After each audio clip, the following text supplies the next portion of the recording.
que entramos en un descenso de la curva, dijo la licenciada Seriani. Buen día, Leticia, ¿cómo estás? ¿Qué tal? Buen día, ¿cómo están? Se cortó la comunicación, ¿no? Ah, sí, recién. Bueno, estamos nuevamente en línea, Leticia, para preguntarte, molestarte un ratito sobre esta cuarta ola de COVID que, bueno, se estaba sintiendo de otra manera, no con ese impacto que tuvieron las olas anteriores, pero de todas formas estaría bueno que nos cuenten desde provincia cómo estamos. Bueno, efectivamente hemos tenido o estamos atravesando todavía hoy la cuarta ola. Una cuarta ola que, como bien decías, es totalmente distinta a las olas anteriores y eso tiene que ver, sin ninguna duda, con la vacunación, con las altas coberturas de vacunación que tenemos. Y una cuarta ola que además está empezando, parecería, todo indicaría, a descender su curva, ¿no? Lo que estamos viendo las últimas 2 semanas por lo menos, hoy vamos a tener datos de la tercera semana, es que ha comenzado el descenso de casos, así que probablemente estemos comenzando a dejar atrás también esta cuarta ola. Leticia, ¿la llegada del invierno no sería también un incentivo para que la cuarta ola continúe? ¿No tiene que ver que haya un poco más de frío o que se estire un poco el invierno? ¿No Sí, hay relación? Probablemente, sí, seguro, probablemente durante el invierno, no sé si es que se va a extender esta cuarta ola o que esta cuarta ola, digamos que la curva de la cuarta ola desciende y podemos tener una quinta ola, pero sin duda el invierno puede traer un aumento de casos, no por el frío, si existe ese mito de que el frío es lo que enferma, en realidad lo que enferma es que cuando hace frío estamos más tiempo adentro, con menos ventilación, y eso es lo que hace que aumenten los contagios, y por supuesto eso aplica para los virus respiratorios en general y para el coronavirus también, así que es probable que durante el invierno, en el mes de julio o agosto, volvamos a tener algún nuevo pico de casos. Es muy probable que eso suceda, pero también es muy probable, tal como estamos viendo en esta cuarta ola, que tengamos un aumento de casos y que eso no traiga demasiadas complicaciones. ¿Hay mucha gripe, además de COVID, Leticia?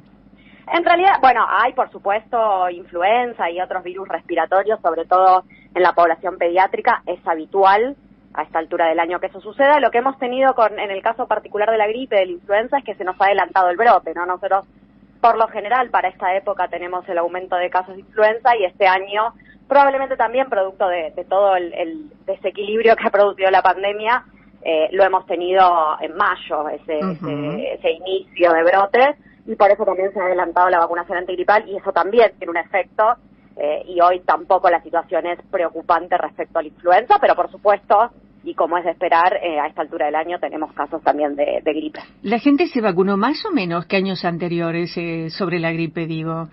No, está habiendo mucha demanda de vacunación. Recordemos que la vacuna de la gripe es para algunos grupos específicos, no es para toda la población, es para las personas mayores de 65 años y es para las personas que tienen entre 2 y 64 años y algún factor de riesgo, para los niños de 6 meses a 2 años y para las personas embarazadas, para las personas gestantes.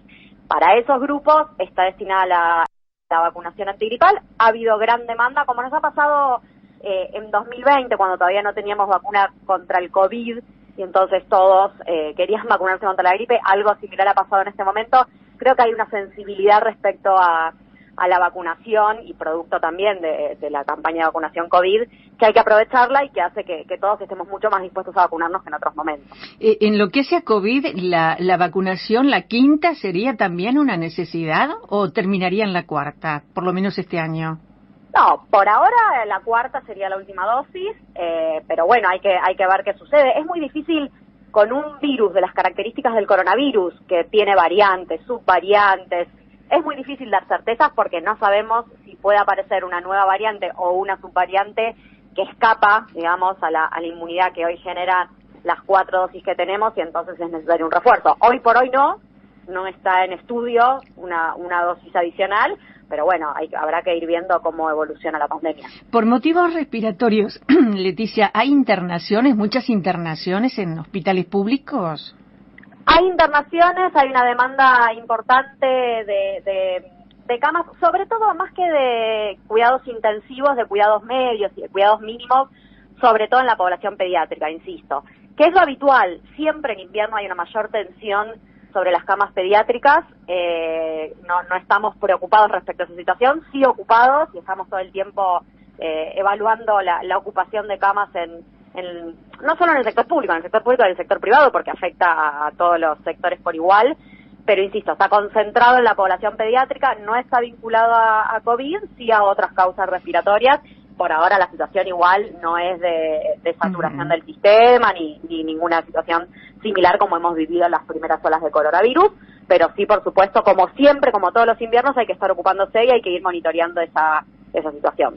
Leticia, teniendo en cuenta cómo vamos avanzando y gracias a Dios saliendo del tema COVID y del tema pandemia, en el Ministerio de Salud de la provincia, ¿cuándo consideran, estudian, prevén que vamos a dejar de hablar de pandemia? Es muy difícil. La verdad que es lo más difícil de todo es decir cuándo va a suceder. La verdad es que no lo sabemos. Creo que vamos a convivir con este virus durante mucho tiempo.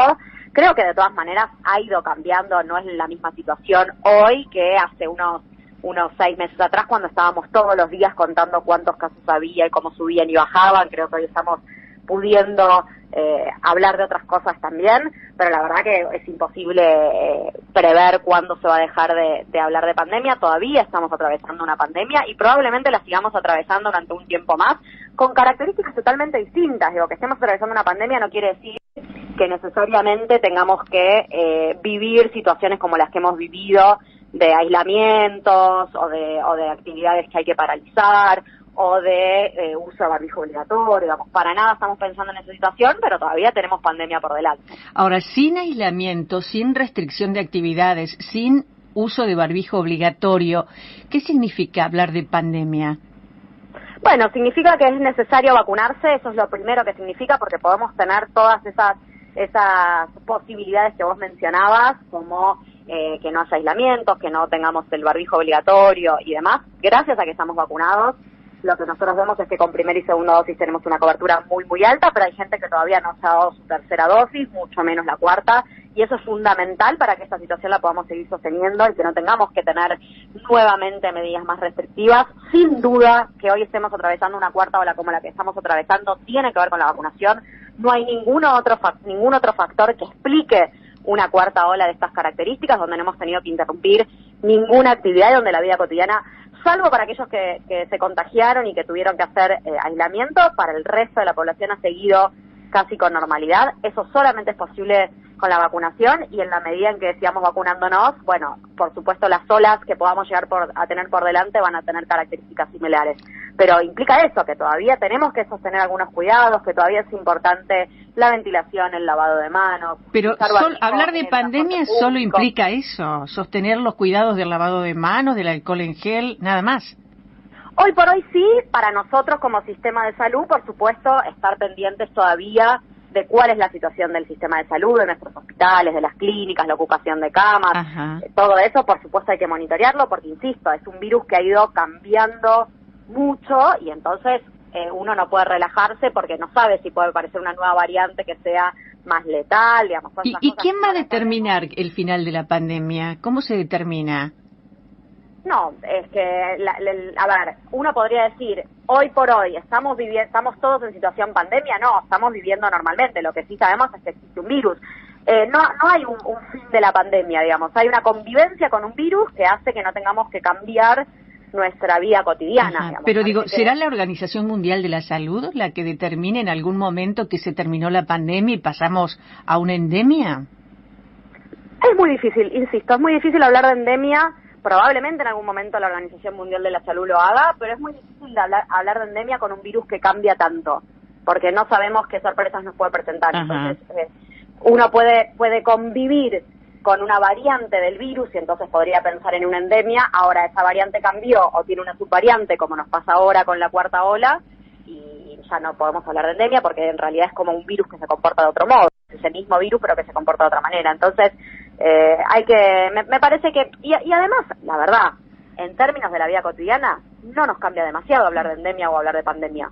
Sabemos que los cuidados que tenemos que tener todavía siguen siendo los mismos, con el beneficio de que, por suerte y gracias al enorme esfuerzo que ha hecho el Estado, tenemos las vacunas, nos hemos podido vacunar muy rápido, fuimos de los primeros países en empezar la vacunación, tenemos altas coberturas de vacunación y eso hace que hoy podamos vivir casi con normalidad atravesando una pandemia de las características y de la magnitud que tiene esta pandemia. Bien. Con respecto a la otra patología que había comenzado y había ya algunos casos en Argentina, esta famosa eruptiva del mono que le decían, o le llaman. La viruela. La viruela del mono. ¿Qué cantidad de casos hay en la Argentina? En la Argentina tenemos 3 casos confirmados. Ajá. 2 de ellos corresponden a personas que residen en la provincia de Buenos Aires. En realidad una es residente de la provincia de Buenos Aires y otra es residente en el exterior, pero es bonaerense y está en territorio de la provincia de Buenos Aires, estaba visitando familiares. El otro caso confirmado vive en la ciudad autónoma de Buenos Aires. Los 3 casos han evolucionado bien, no han tenido ninguna complicación, no son cuadros graves. Pero son los casos que hasta ahora tenemos confirmados, y los 3 están vinculados con viajes, digamos. Los 2 casos de la provincia de Buenos Aires son personas que venían del exterior, de lugares con circulación del virus. ¿De qué lugares? De España. Y el tercer caso, que es el que se conoció esta semana, no es una persona que haya viajado, pero sí que había tenido contacto con viajeros. Bien, Leticia, muchísimas gracias por este contacto, siempre agradecidos por la información, Un abrazo. Gracias a ustedes, hasta luego. Se llama Leticia Seriani, es subsecretaria de Gestión de Información, Educación Permanente y Fiscalización del Ministerio de Salud del Gobierno de la provincia.